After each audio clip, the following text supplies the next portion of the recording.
So I just said that I liked filming wrap-ups, but then I read like 3 times the amount that I usually read, and now I'm not sure if I'm ready for this.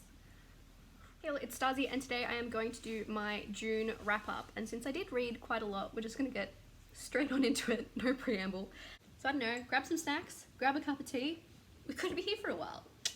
And so the first thing I read was In at the Deep End by Kate Davies. This was, I thought it was going to be like just an adult romance, but it's not exactly what it ended up being.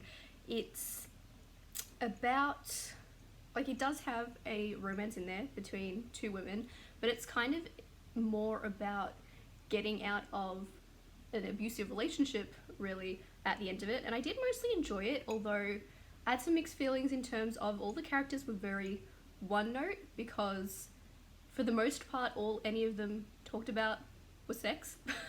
So, and there was also a lot of graphic stuff in there, so it was interesting. But again, it's the thing I read because it was new to my library, and I don't think I even rated it because I didn't really know how I felt.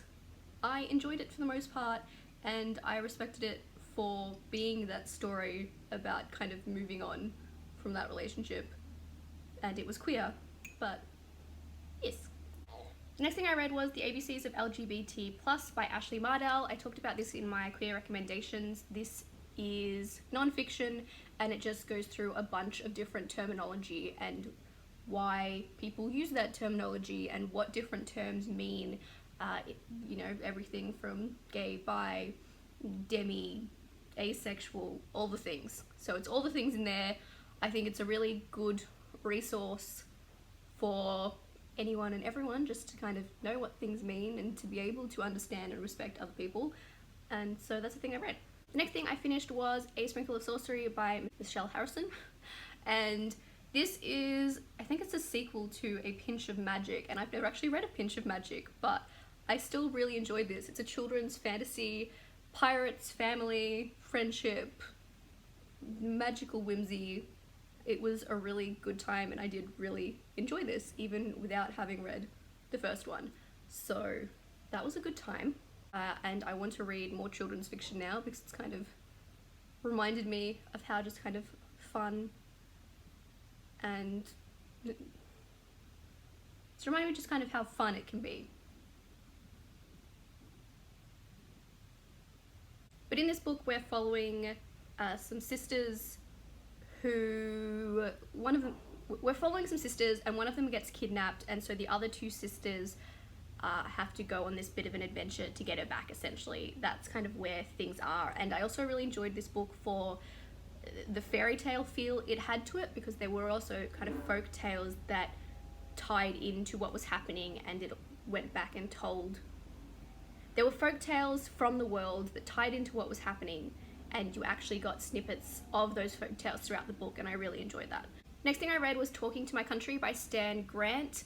Stan Grant is an Indigenous Australian journalist, and so this book is kind of part memoir, part general history of Australia, talking about basically the treatment of Aboriginal people here and the problems they still face. And obviously there's been a lot going on in the world right now with the Black Lives Matter movement, and that's also made people turn inwards to look at their own countries, and so that was kind of something that pushed me to read something like this now, and I think that it was a very valuable read. And there's definitely things in there that, like, there's a lot of stuff that I do know because I have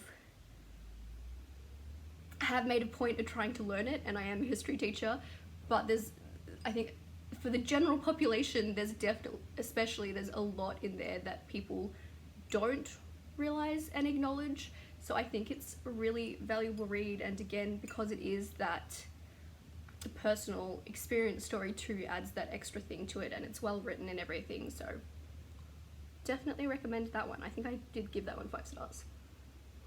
Then I listened to an audiobook of Beasts Made of Night by Tochi Onyebuchi. I could be butchering that. Ooh. I have a problem when I listen to audiobooks, is that I can zone out a lot and sometimes even fall asleep. So I think I did a disservice to this book again by doing that. I've said it before about other audiobooks, but I really enjoyed the concept of this story where people have sins, but in this world having sins actually has like a physical effect on you, and it also, the more sin you have, kind of the lower in society you are. So there are these sin eaters in a society who are tasked with eating the sins of people, and you know, like the royal family pays to have their sins eaten. So it's a really interesting concept, and there was definitely some interesting stuff going on, but I don't know how much I could actually tell you about what happened. And again, I think that's due to the audiobook, so I might have to go back and read it physically at some point because it seemed really interesting, just in terms of the concept and everything. But yeah, I don't remember very much. Then I finished going through Star Wars Alien Archive. This is something we got last year, and it's just like an encyclopedia of all the different alien races in Star Wars, and the illustrations are really pretty. I want to find one of the full ones.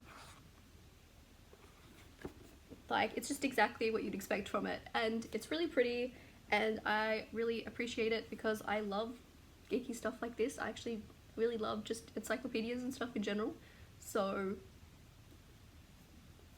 yes, definitely not something I necessarily recommend unless you're actually a Star Wars fan, but got lipstick on me again. Then I read All Out, the No Longer Secret stories of queer teens throughout the ages. I think that's what it's called. And this is an anthology of short stories of young adult historical stories. So they're all set in different time periods, and they all center around queer teens of various kinds. You've got trans rep, you've got, you know, gay rep, various different things in there, and so it's really lovely for that. The thing with short stories, especially ones where all the stories are written by different authors, as this one is, it can be a bit hit and miss in terms of, there were things in stories in here that I really didn't enjoy, or there was even one that I really disliked, because when a female writer is writing explicitly about a teenage boy getting aroused several times, it can be very uncomfortable. But there were some really good stories in here, especially, as I've mentioned before, the one that was a bit of a Little Red Riding Hood type retelling, and you had a trans boy in there, and there were some other really nice stories in there, and it's a really nice collection overall. Then I kind of I accidentally fell into the witchcraft side of YouTube last month and started watching a whole bunch of videos, and witchcraft's something I've always kind of been intrigued about and curious about, and I've actually read a lot growing up, and it's something I think I dabbled in as a kid. So then I went and started looking at witchcraft books. So I read The Modern Guide to Witchcraft, Your Complete Guide to Witches, Covens and Spells by Skye Alexander. It did just go into some of kind of the basics of witchcraft and stuff. I think this is the one though that had it was very kind of Wicca skewed, which is the religion that, like, most Wiccans practice witchcraft, but not all witches are Wiccan. But this book seemed very heavily skewed from a Wiccan lens, but it was still interesting for just kind of that general stuff, if anyone else is interested or curious about that area. Then I read a romance, which was something. I read Punk 57 by Penelope Douglas, and this wasn't unenjoyable, and it was definitely interesting, and there was some interesting tension and stuff like that, but I don't think I can get past like how the characters were treating each other, and I don't think where the story ended necessarily excused that either. It's safe to say bully romance in general probably really isn't my thing, and so that was questionable. So again, I don't think I rated this one either, because when I have really mixed feelings about something, it's hard for me to come to a conclusion of where I sit, because yeah, it wasn't unenjoyable, but some of the things in it made me, it was very questionable and really didn't sit right with me.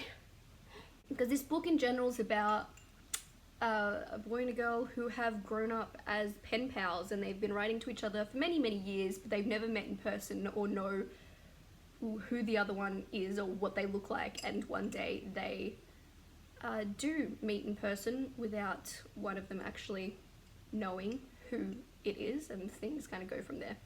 Then I read Australia Day by Stan Grant, so second book by the same author as Talking to My Country. This went over a lot of similar things, and again you had kind of personal stories from his life, but this one also I felt had more of the kind of general history. Obviously the prompt for this, or where it kind of started, was talking about the fact that we celebrate Australia Day here on a date that essentially marks the invasion of a country where people were already living, and that's kind of where it sparks and then continues the conversation of the history of Australia and the hardships that Aboriginal people have had to face and continue to have thrust on them. So again, another interesting, valuable read. I think more Australians need to know more about our history, and also people overseas know nothing about us. Like, I've seen so many people recently ask what the word Aboriginal even means. Then I read possibly one of my favourite books I've read so far this year, and that's Dread Nation by Justina Ireland. This is a historical YA zombie novel, because, you know, we love our horror themes here. And we are in like Civil War era America, and so we're looking at a lot of real historical things and issues that were going on at the time, but also then you've got this zombie element, and the way things in the society are working as that to combat this zombie threat, what they've done is they've set up schools for Black and Native people in America, and they are forcing them to be the ones essentially to fight the zombies, which, especially when you look at what was going on during this time in America in terms of slavery and stuff like that, and then the Civil War happened and slavery ended, you know, it seems pretty realistic that it's something that genuinely could have happened if there were zombies. So you've got a lot of kind of social commentary, but it's also just a really interesting book, and you've got this really strong female character who's going through as they get kind of sent off to this little town in America at the time, and you've got an asexual character, and you have got the main character is presumably bi, because the specific terminology isn't used within these books, but she definitely speaks about having relationships with both men and women. So I think it's a really interesting story, and it's got a lot going on, and I really enjoyed it, and I really wanted to pick up the next one because it is the first in a series. And I listened to A Song Below Water by Bethany C. Morrow. This is a new book that is following two teenagers who consider themselves sisters, and one is a siren. And sirens, within this, we're in like our current world, but magic exists and is known about, and sirens face a lot of kind of discrimination and distrust within the society, and both of our main characters are also Black, so then that on top of it is a whole nother conversation, and there are things going on in this book like protests that the characters go and participate in, and it's kind of a general YA story, but then there's also these political things going on, and there's also a bit of a theme of personal identity and discovery in one of the sisters kind of finding out who she really is, and there are lots of interesting kind of things going on in terms of myth and folklore connections. You've also got a gargoyle who's a big character in this, and I really enjoyed listening to this, more than I was necessarily expecting to, because it was that kind of contemporary magical story. But I did really enjoy listening to this, and the audiobook had 2 different narrators for the 2 different points of view, which was also good.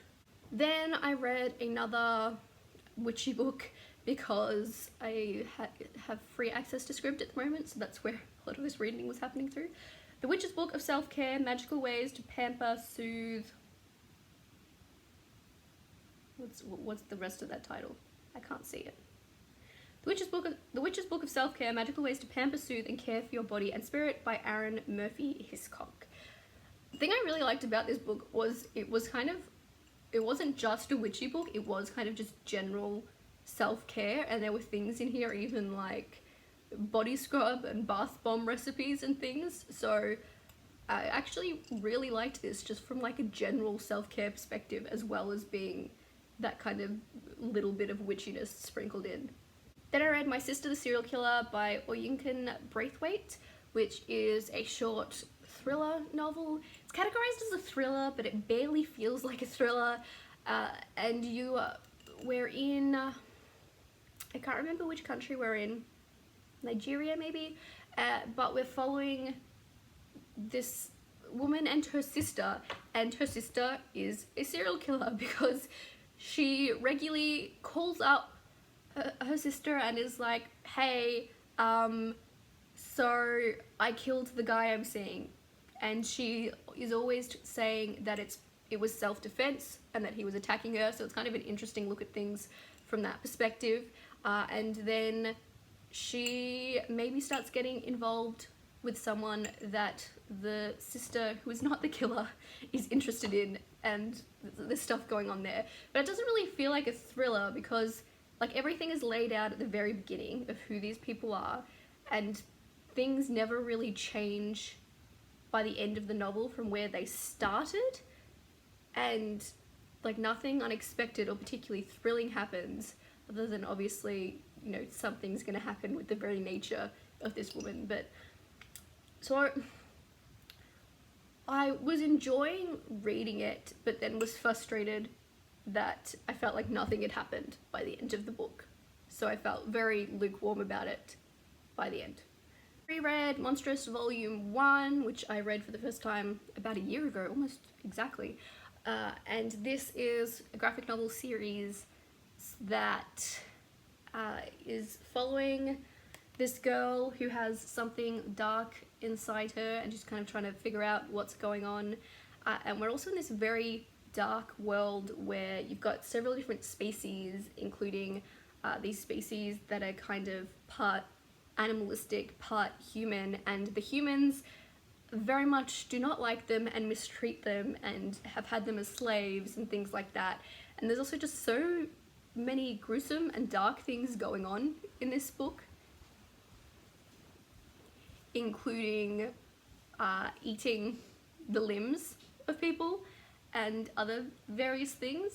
And when I initially read this, I wasn't expecting how dark it was going to be. Like, it's not just a dark fantasy, it goes so much as there are horror themes within this, and I really love it, and it was a reread. But I reread it so that I could then read Volume 2, which is Volume 2, The Blood, and I possibly enjoyed this even more just for the fact that there was a lot of things that were revealed and discovered in this one, and so you're learning a lot more about it. I have seen people criticize these in terms of the fact that they don't feel like there's enough world building or enough's explained, or they were a little bit lost, and that, again, you find out more in this one, but also that really doesn't bother me at all. And also the art's beautiful, but I think it's also to do with it could be to do with two things. I've grown up reading comics, and comics do often just kind of throw you in without giving you a lot of background knowledge. But two, I also grew up reading series and rarely reading them from the first book, so I kind of had to get used to just making my own conclusions and assumptions. But that's something I have really enjoyed about this series, is just kind of making assumptions and trying to work out what's going on even when they're not directly telling you, and they're just kind of showing you things, and I'm really enjoying it. Then the last thing I read was The Year Shakespeare Ruined My Life by Danny Jansen, and this was actually an arc I read through NetGalley, and I didn't like it. Oh, I don't want to be really negative about books because like this is someone's pride and joy that they put so much hard work into, but and it's not because it's a YA contemporary, like not my favorite genre, but it's not that, because this book had the potential to just be kind of cute and fluffy, but it didn't even achieve that for me. So basically this is a YA contemporary where you've got a lesbian main character, and she has to be in charge of the play. And there are a few main problems I had with this. Like, one, I was just kind of bored, but some of the problems I had were, one, it read very young. Like, these characters read like they were maybe 14 or 15 at the oldest and not at the end of their schooling. And also, all the characters were just stereotypes, and you didn't really know anything about them beyond their stereotypes and the fact they were involved in this play. And also, all the conflicts in this book seemed ridiculous. Like, I know teenage conflict can be ridiculous, trust me, I know. But, like, to the extent that it was like, these conflicts just exist to try and create plot and to make this book interesting, but it's just not, and it's just not working. And if this wasn't an arc through NetGalley, like, I probably would have just DNF'd it because I really didn't like it. And it makes me sad because I think it's such a good thing to see these queer YA stories coming out, but I just didn't like it. And like, I picked this up despite the fact YA contemporaries aren't necessarily my favorite, because I really connected to Leah on the Offbeat, despite some of its issues. And so I thought, oh, I want to try this out, another female YA, and it's such a sour note to end on. And there was also this weird thing of like, they're in the play and one of the kids backed out, so then a teacher took over the role, but then there were like romantic lines between the teacher and one of the kids, and just like the adult present in this book in general was kind of weird and irresponsible, and I don't think I've really been giving my ratings for anything either. A quick recap. In at the Deep End, I didn't rate because I had mixed feelings about it, but I did enjoy it. The ABCs of LGBT plus, didn't rate, but I think that it's something everyone should read. The Sprinkle of Sorcery, rated 4 stars. I really enjoyed that. Talking to My Country, 5 stars. Very important. Everyone, especially those in Australia, should read books like this. Beast Made of Night, I didn't rate because I think listening to the audio was the reason I can tell you like nothing about what happened. Star Wars Alien Archive, I gave 4 stars because it's exactly what you would expect from it, and it was well done for that. All Out, I didn't rate because I had such different feelings about the different stories within it, but I think it's a valuable anthology to be out there. The Modern Guide to Witchcraft, didn't rate, but I enjoyed it for what it was. If you're interested in witchcraft, other than the fact that I didn't like how heavily skewed it was towards Wicca when that's not what it was advertised as. Punk 57, I still don't know how I feel about that. Australia Day, I also didn't rate, but another valuable book by Stan Grant. Dread Nation, 5 stars, favourite book of the month. Song Below Water, 4 stars. Witch's Book of Self-Care, did not rate. My Sister the Serial Killer, I gave 3 stars, but now thinking back on it, I don't know whether that was being generous, to be honest. Monstrous, volumes 1 and 2, I gave 5 stars because I'm really enjoying that. I have the 3rd volume as well, so I'll be able to get onto that. And then 2 stars for that, The Year Shakespeare Ruined My Life. Alright, just quickly, we watched a couple of movies, I think. What did we watch? We did end up finishing The Vampire Diaries, and so we're now watching the originals. Although we're actually almost finished the originals, we're on the very last season, and so I've been enjoying that. I also watched a bit of Parasite, which is an anime, because we should know we love weird horror stuff here. And I feel like there's something else that I watched in terms of like TV, but I don't remember.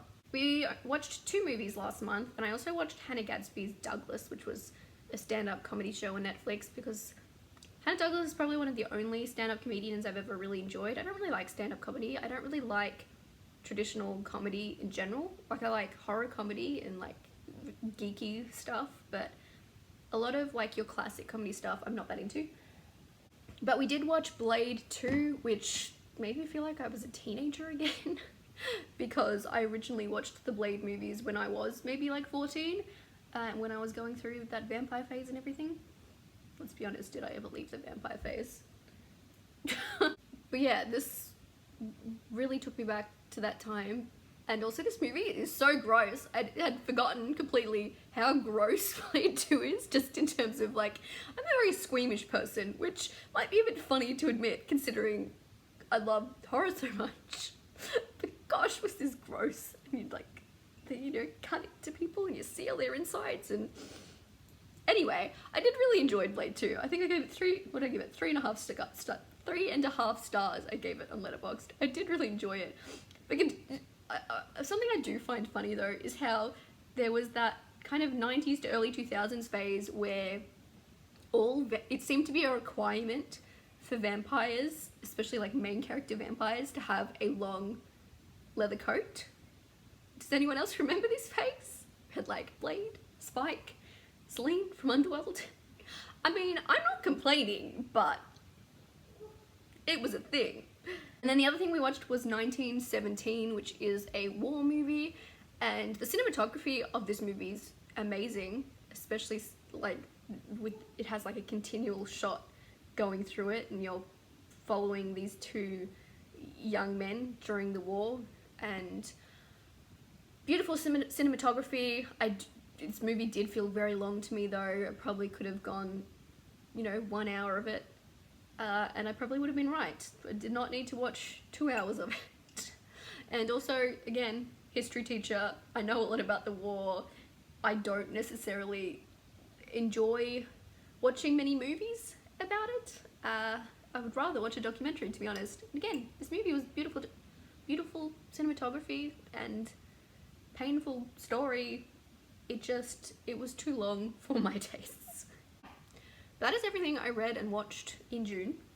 I feel like I gave very kind of brief thoughts on the books this month, but considering there were a lot of them, that's probably a good thing.